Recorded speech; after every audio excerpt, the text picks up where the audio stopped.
Сегодня мы обсудим с вами, как работает аудиокатарсис. Я уже рассказывал о том, что аудиокатарсис работает только на больных нервах, на пораженных. Почему это происходит? По нерву перестает проходить сигнал, и сигналы сбрасываются, шунтируются на соседние волокна.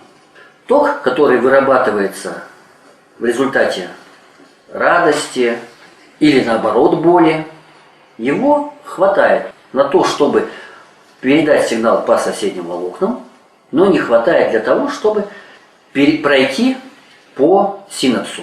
Синапс заблокирован. Наши синапсы являются путями наибольшего сопротивления. Чем выше сопротивление, чем больше синаптических передач, тем больше сопротивления электрическому току, тем больше потери. И через исходный синапс сигнал не проходит. По нервному волокну ток может идти единомоментно, только в одном направлении.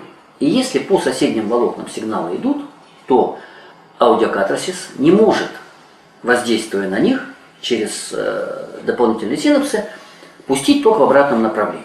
Но он вполне способен пустить ток по волокну неработающему, там, где синапс был заблокирован. Ток доходит до синапса.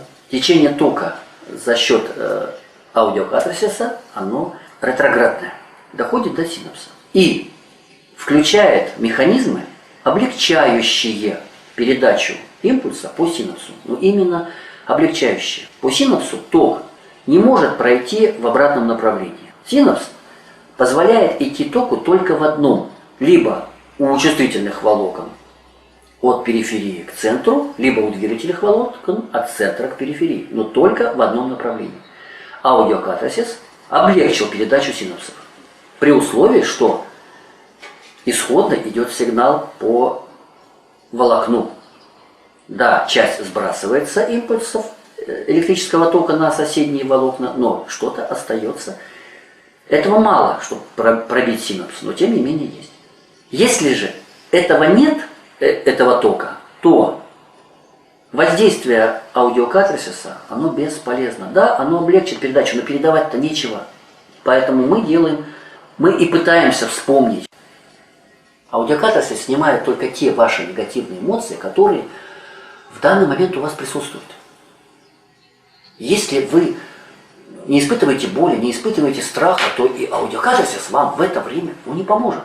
Он будет снимать только там, где что-то, какие-то есть ассоциации именно с негативом. Он не работает он никак не может повлиять на позитивные эмоции. Он может только, восстановив передачу электрическую, он может улучшить настроение, он может дать позитивные эмоции, он может убрать негативные, но не может добавить позитивных. Да, позитивных ни убрать, ни добавить он не способен. После того, как прошло облегчение синаптической передачи, ток по исходному волокну заблокированному начинает переходить туда, где он был исходно, до того, как заболел, до того, как был заблокирован. Все, передача восстановилась. И теперь уже, когда начинает действовать аудиокатарсис на это волокно, он не способен пустить ток в ретроградном направлении, потому что по этому волокну идет ток в нормальном направлении. Здесь больше аудиокатарсис не работает. Он начинает искать волокна, на которые может воздействовать в дальнейшем. То есть все пути, которые работают, являются преградой для аудиокатарсиса. Он способен работать только с нефункционирующими нервными волокнами. Таким образом и происходит восстановление поврежденных синапсов, восстановление проводимости нервного волокна, и, следовательно, таким образом убирается необходимость вот этой вот дополнительной импульсации, если она болевая, если она с вегетативным дискомфортом, ее необходимость исчезает, потому что исходное волокно работало без него. А вот волокна соседние, по которым стало проходить волокно, они образовались только потому, что была вот эта дополнительная импульсация. И таким образом, после работы аудиокатарсиса, наши эмоции – это индикатор количества тока, поступающего в наш мозг. Чем больше тока поступает, тем более позитивно мы себя чувствуем. тем больше у нас энергии. Тем более мы работоспособны, энергичны, успешны, счастливы. Это зависит от того, сколько только поступает. Вот и все. И различные способы каких-то воздействий, химических, там, или еще каких-то, физических, они для чего? Для того, чтобы сделать нас счастливыми. Для того, чтобы добавить нам счастье, добавить нам этого электричества. И это же убирает наши болезни. Все, наши хронические заболевания – это не какой-то внешний фактор.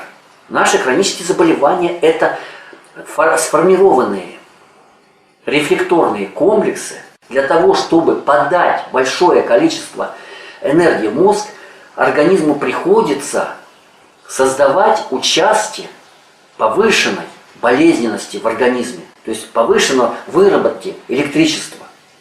И если у нас в результате воздействия аудиокатарсиса исчезает необходимость в этом повышенной пульсации, все, и болезнь уходит, и настроение улучшается. Вот так работает аудиокатарсис. Будьте здоровы и счастливы.